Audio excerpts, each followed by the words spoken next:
Welcome to the CereCore podcast, where we focus on the intersection of healthcare and IT. From practical conversations to strategic thought leadership, let's unpack the decisions, challenges, and journey of those whose purpose it is to deliver technology that improves healthcare in their communities. Healthcare is all about people taking care of people. And today on the podcast, I welcome one of the finest examples of a healthcare leader, a true servant leader, Marty Paslick. Marty was the Senior Vice President and Chief Information Officer of HCA Healthcare, one of the nation's leading providers of healthcare service. He retired after 38 years with the company and nearly 12 years as CIO. He led the company's information technology group, which provides IT strategy and support for HCA Healthcare and its hospitals and sites of care, and employs almost 6,000 team members across the U.S. He transformed the organization's field-based IT operations and was named the department's first Chief Operating Officer in 2010, becoming CIO in 2012. He has been an active leader in Nashville from the Nashville Sports Council, Nashville Technology Council, and also a past board member of the Nashville Chamber of Commerce. He holds 2 undergraduate degrees and an MBA, all from the University of Louisville. Marty, welcome to the CereCore podcast. Thank you, Phil. I appreciate you inviting me today. Well, you've had an amazing career at HCA Healthcare. As I mentioned, most recently serving as CIO for nearly a dozen years. So if you wouldn't mind, just share with our audience, what's the story of your career journey? I'm sure there's been many pivotal turning points, critical decisions along the way, mountaintops, who knows, perhaps even a valley of despair along the way that shaped your journey. Well, Phil, a lot of times with onboarders, I will kick off with them by saying, many people ask me, how did you become, CIO? And my answer is typically, I have no idea. And but I will say that, the beauty of HCA healthcare is that it is a place that has tremendous opportunity. And if you have the right character, if you have the right work ethic, if you have the ability to see opportunities and do things that are greater than what you're asked to do, then there is this probability, not even a possibility, but a probability that the company will continue to ask you to do bigger and larger and more significant things. And that's really, it has been the course of my career, is that I've just been fortunate enough to take those opportunities when presented to me and ask myself, is there something larger, something more creative I can do with the opportunity that presents itself, and then fortunately do a pretty good job. And it's like every career has a bit of luck. And I would say that is true in my scenario as well. The old adage of being in the right place at the right time has a lot of truth to it. Sure. And so I was fortunate to have circumstances, sometimes volatile circumstances, that created opportunities for me to be in this role. During the role itself, I think you covered it pretty well, Phil. There's been lots of tremendous highlights, and there have been times where, honestly, I wasn't sure how we were going to recover. And while I love the times where we've had huge success, I would say that the moments where we built character and we built culture were actually the moments of adversity. It's kind of like the old Apollo 13 movie, where the person says it's going to be the worst disaster in NASA history, and the commander there says, no, this is going to be our finest. And I do think in times of disruption, times where we weren't sure what the next step was, I thought those were the times our company and our organization really shined. And I think that the perfect example of that is during COVID. I think our organization during COVID stepped forward both from a financial resiliency perspective and from a delivery perspective like we had never in our history. And a lot of that was just plain old mission motivated people. I always say, our technologists don't see themselves as technologists. They see themselves as healthcare professionals first and then technologists. And when you look at yourself like that and you see what was needed during COVID, people worked in ways that would just bring tears to people's eyes because they knew that was their moment to make a huge difference for people in need. No, I think that's spot on. And I think the old adage, right? When the tough times squeeze you, it's what's truly inside that comes out. And I think that's you made mention of several of those times when that squeeze was certainly there, and what came out was truly tied to the mission. And that's just phenomenal. So, and I know over the years, I've heard you talk a lot about kind of the role and the goals of the role. And I think a couple of the things that, you like to talk about were the concept of quiet operations, but at the same point, continual improvement. And, I'd love to hear, what's the secret to achieving and balancing those two healthcare IT fundamentals? Were there any sort of practices, proven go-tos that you employed? Perhaps the use of a story to get your point across? Well, first of all, I think that, early in my career as CIO, typically the company was either in one camp or the other. It was either in a moment of resiliency because of economic downturns or whatever, and the company literally, put the brakes on innovative projects. It pulled the shutters down. It was ready for the storm. And honestly, that's HCA performed so well in those difficult times. But in prosperous times, those were times where we almost shifted focus to an almost pedal to the floor, innovative. What new things can we introduce? And sometimes that came at the expense of disruptions and stability and technical resiliency. Sure. But in the last 3 to 5 years, we don't have the luxury of being in one camp or the other anymore. At least here at HCA. Right. At HCA, they want the pedal pushed on both sides. And they want us to continue to maintain a highly technical, resilient organization. They want us to also be extremely innovative at the same time. And I just think that, the key to that from a leadership perspective is one, this is my style, might not be someone else's, but you can't afford to be an administrator. You can't be simply a facilitator. You have to be in the game with your staff, and you have to know the detail, at least to a significant enough of detail in order to be actively participating in the direction you want to go.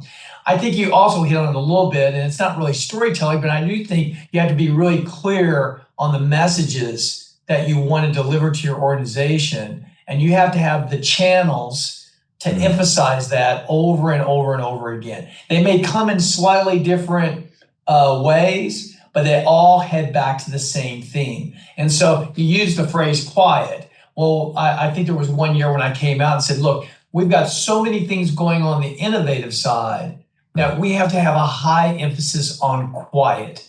And quiet can be interpreted in a lot of different ways. And we use that single word to create lots of tactics, a lot of strategies about how we were going to build, quote, quiet in the organization. So it's a fascinating time. And I don't think we'll ever retreat back to one camp or the other. I think we're going to always be in a place, especially with the importance of technology in our organizations, where you have to have the ability to do both extremely well. Yeah, no, certainly years and years ago, it was, you could, right? There was kind of that steady state.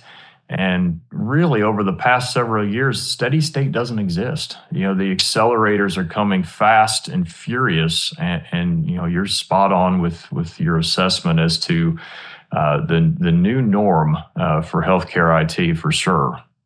You touched on something, and I want to dive into it a little bit more. You talked about kind of being really integrated with your team in lines of communication. Certainly you've witnessed a huge evolution over your career in healthcare IT, and also the role of CIO. That's changed dramatically over the years.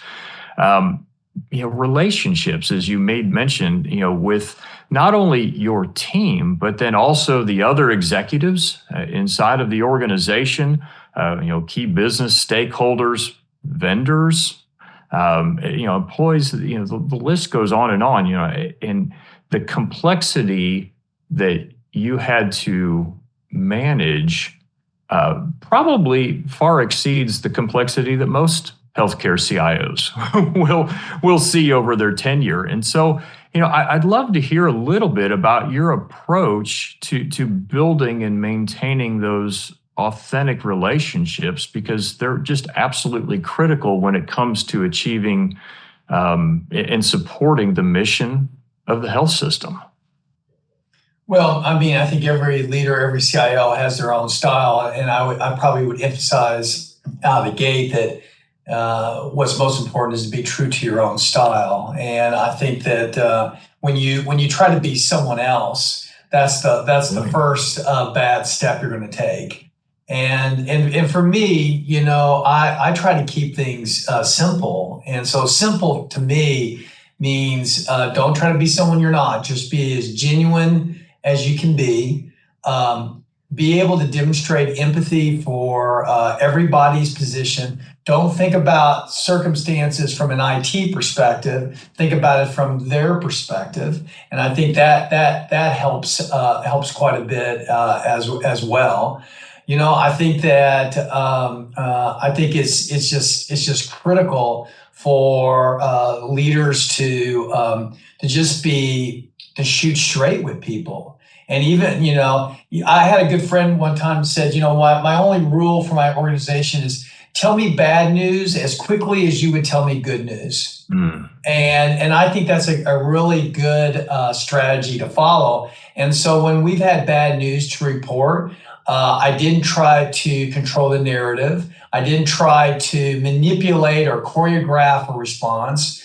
If anything, I probably was brutally honest about weaknesses in our organization or mistakes that we made. And I've always come from the perspective, there's so many people that believe that when you admit to those things, you're demonstrating some degree of weakness.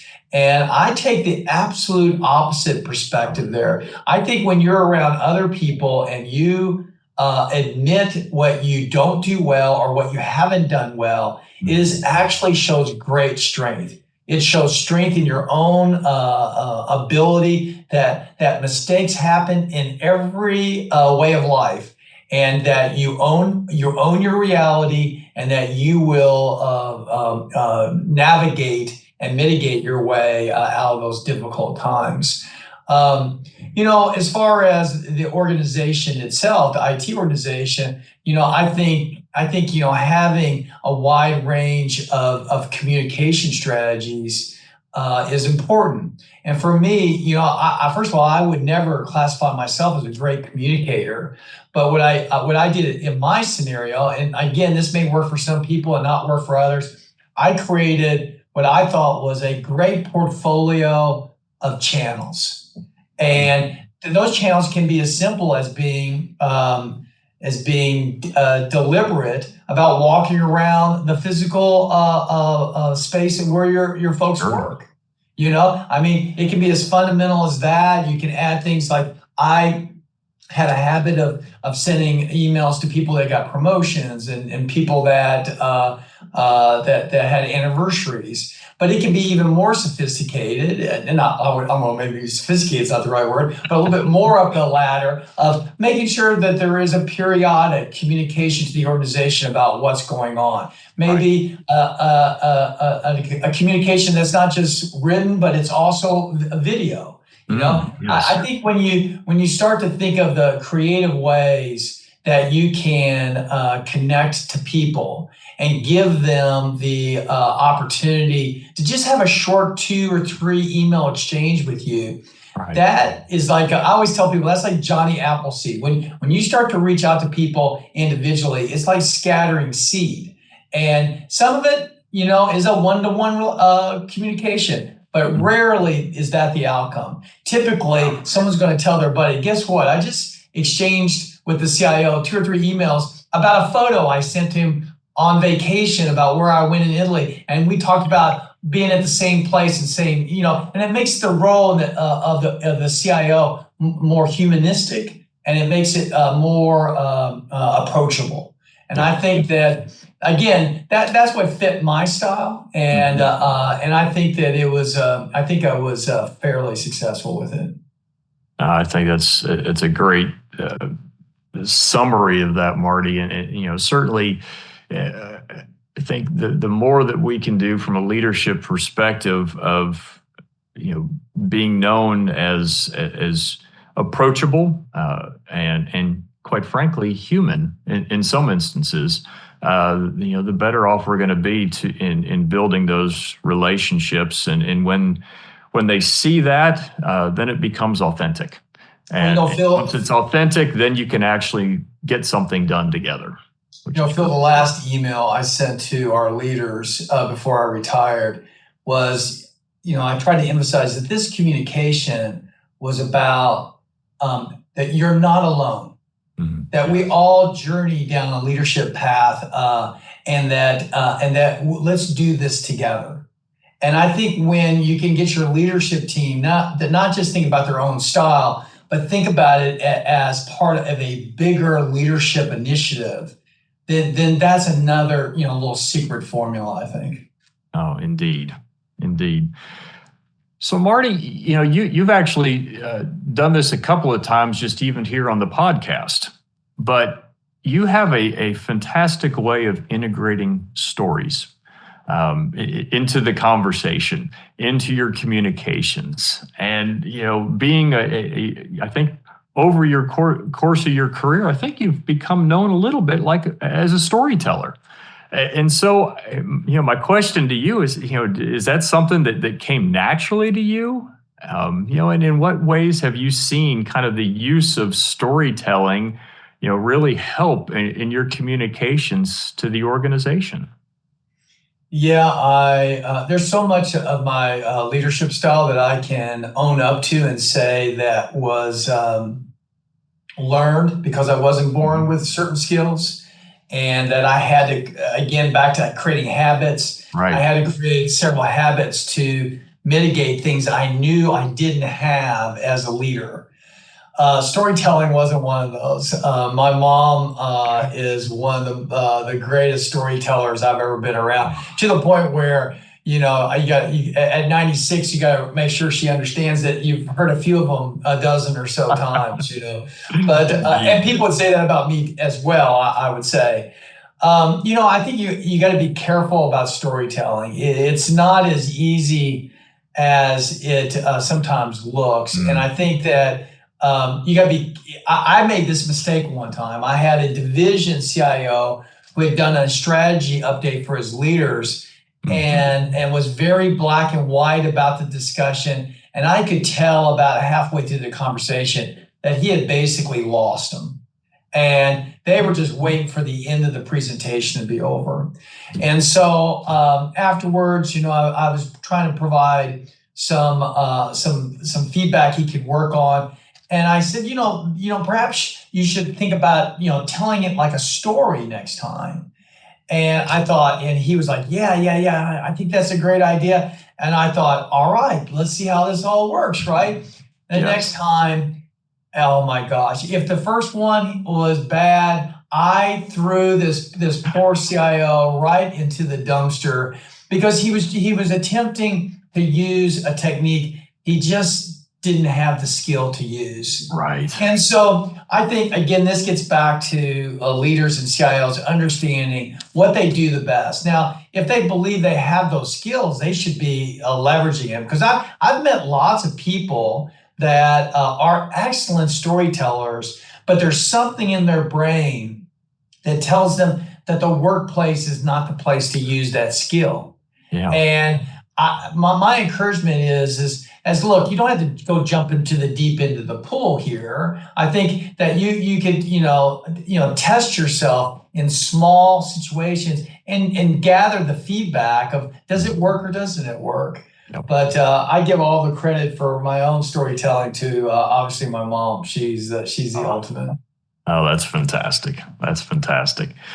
So, we're coming to the end of the podcast, and we always like to wrap up with almost an open-ended call for wisdom from our guests. And so, certainly, your career, you've seen a number of things, and the challenges that CIOs are facing today, quite frankly, are unprecedented. And so, I'd love to just kind of leave you with an open-ended question. What are those, perhaps most important lessons that you would like to share, or words of encouragement for the CIOs today as you're thinking back over your tenure?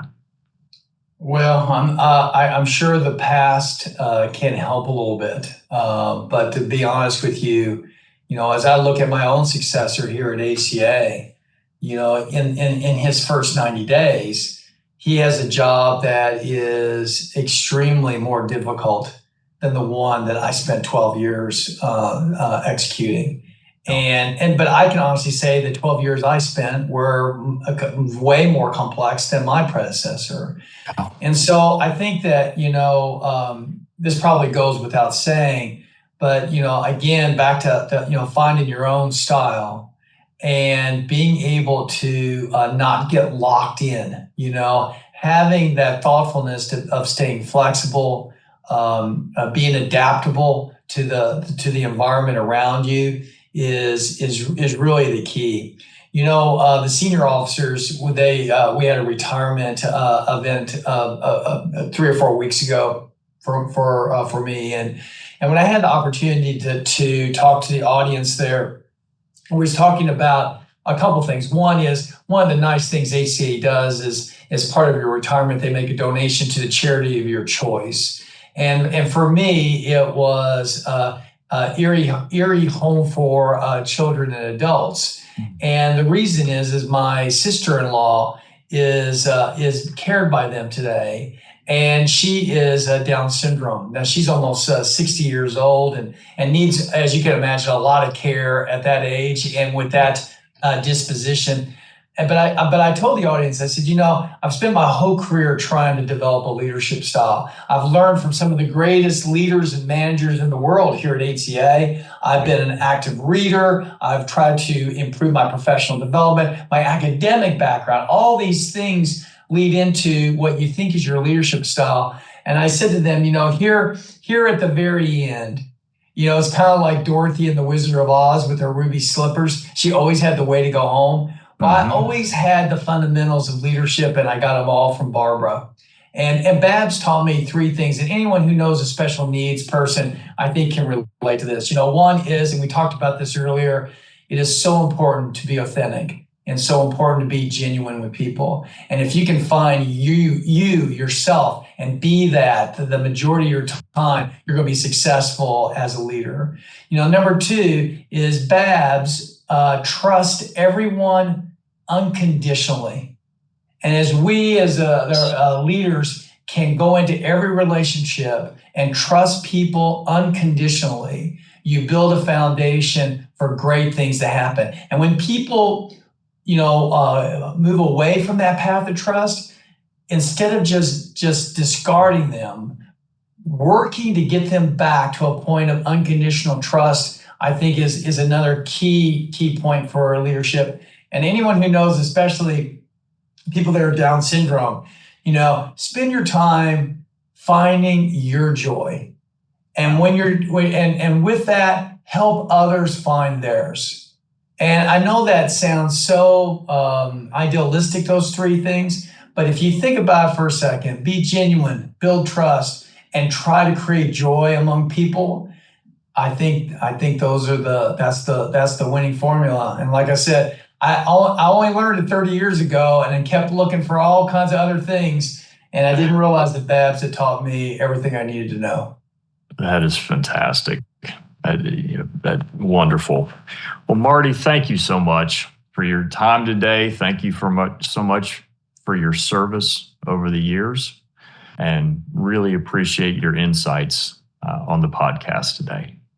Well, thank you, Phil, and I appreciate the invitation.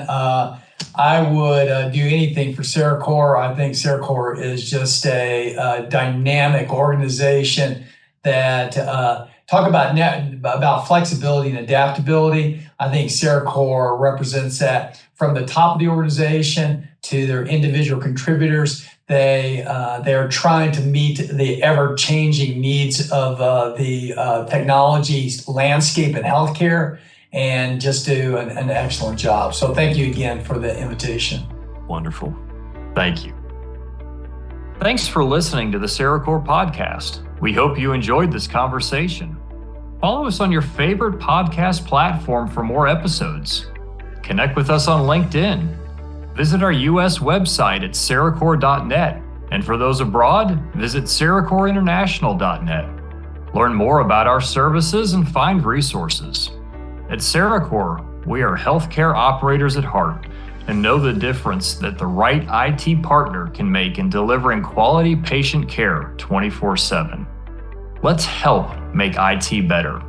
Here's to the journey.